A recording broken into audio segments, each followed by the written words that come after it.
జగిత్యాల జిల్లా కలెక్టరేట్లో ఆసక్తికర ఘటన చోటు చేసుకుంది. సమస్య పరిష్కారం కోసం కలెక్టరేట్కు వచ్చిన కోరుట్ల నియోజకవర్గానికి చెందిన ఓ దివ్యాంగుడితో ఎమ్మెల్యే డాక్టర్ సంజయ్ కుమార్ మాట్లాడారు. కొత్త దివ్యాంగుల పెన్షన్ కోసం దరఖాస్తు చేసుకునేందుకు ఇంత దూరం ఎందుకు వచ్చావని ప్రశ్నించిన ఎమ్మెల్యే, ఈ ప్రభుత్వం ఏర్పడినప్పట్నుంచి ఒక్క కొత్త పెన్షన్ కూడా మంజూరు కాలేదని అన్నారు. ఇలాంటి సమస్యల కోసం నేరుగా తనకు ఫోన్ చేస్తే తానే చూసుకుంటానంటూ దివ్యాంగుడికి భరోసా కల్పించారు. దీంతో అక్కడున్న వారు ఎమ్మెల్యే స్పందనను అభినందించారు.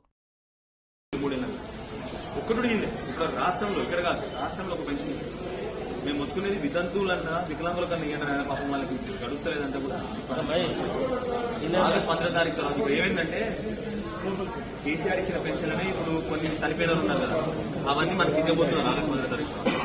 అయ్యే ఇచ్చేది కొత్త ఏం కాదు, అది మిగిలిపోయినా ఇస్తాం కదా ఆగస్టు 15 తారీఖు. సరే ఇస్తారు, వస్తుందమ్మా, తప్పకుండా వస్తుందండి. 100కు 100% వస్తుంది. కొద్దిగా ఓపిక అంతే, సరే కొద్దిగా ఓపిక పట్టు అంతే. రైట్, ఇక్కడ గింత దూరం వచ్చినందుకు నాకు ఫోన్ చేస్తే నేను మాట్లాడదు కదా.